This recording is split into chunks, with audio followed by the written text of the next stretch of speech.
estratégicos, geoeconómicos que tuvo la guerra, fuimos porque un general un día se despertó borracho. Yo no voy a defender a Galtieri, que no es santo de mi devoción, y recordemos que el informe Rattenbach había pedido inclusive en su primera versión el fusilamiento, tanto de Galtieri como de Menéndez. Pero nadie acusa a Galtieri de lo que realmente podría ser acusado, como es haber nombrado a un general inoperante y al darse cuenta que era un general inoperante no ponerse él al frente de las tropas, no.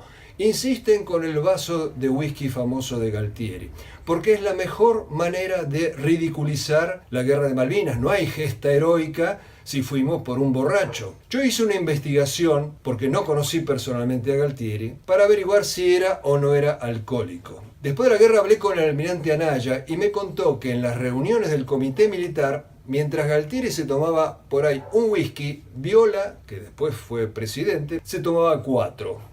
O sea, el alcohólico era Viola, pero a nadie le interesa el alcoholismo de Viola, les interesa el de Galtieri, para machacar contra la guerra de Malvinas. Yo hablé una vez en una radio de Paraná y un periodista me dice, ¿sabes qué? Tenés razón en eso de que Galtieri no era alcohólico. Y yo le pregunto, ¿y vos cómo sabés que no era alcohólico? Porque yo fui su chofer personal. Se llama Furlan el apellido, y ¿quién conoce mejor a una persona que su chofer personal? Pero seguí investigando. Hablé, por ejemplo, con un piloto, Carlos Neme, que le llevaba material a Galtieri de parte del jefe de la Fuerza Aérea Grafiña a las 10, 11 de la noche a la Casa Rosada, hora en la que un alcohólico está totalmente regalado. Nunca lo vio alcohólico. He hablado, por ejemplo, con Juan Girón, que era tripulante del avión Tango en el que viajaba Galtieri. Nunca lo vio beodo. También tengo el testimonio del soldado conscripto Alejandro Micosi, era el que atendía a Galtieri cuando éste estaba en Campo de Mayo siendo enjuiciado.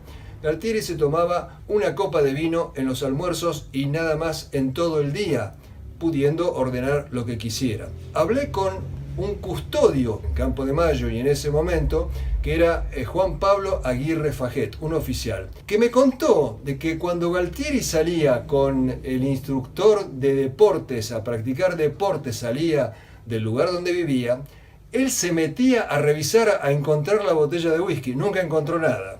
Y así una serie de testimonios, de los cuales me parece que el más importante es el de un militar llamado Juan Palomeque, que era un asistente de Galtieri, y me contó que Galtieri tenía un severísimo problema de hipertensión.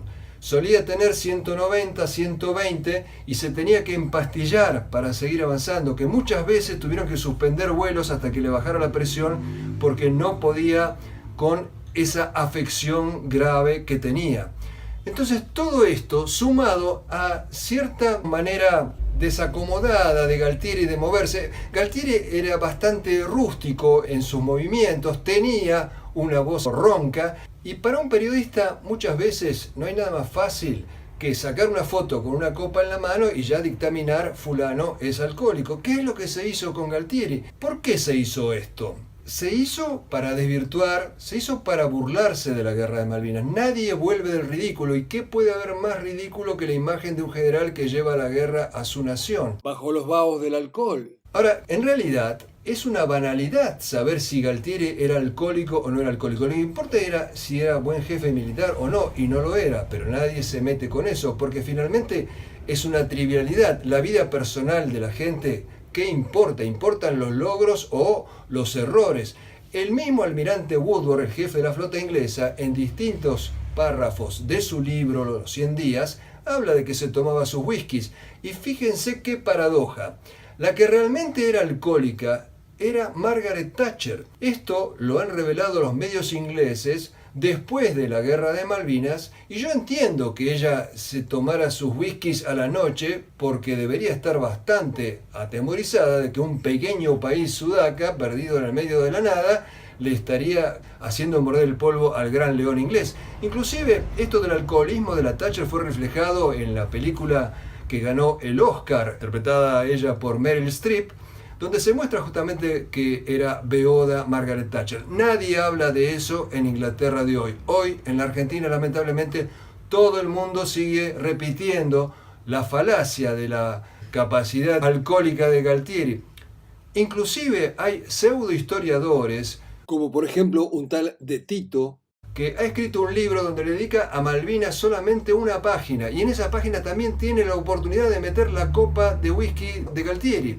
¿Hasta qué punto es necesario para los desmalvinizadores aferrarse a esta falacia que lo que lleva es que perdamos el sentido del orgullo por lo que hizo nuestra tropa en Malvinas, que nosotros sintamos derrotismo y vergüenza, que es la madre del sometimiento, y un pueblo sometido, un pueblo que no tiene héroes de los cuales sentirse orgullosos, es fácilmente manipulable, expoliable, lo saquean, lo engañan, lo llevan de las narices porque no tiene arquetipos, no tiene héroes reales? De eso se trata.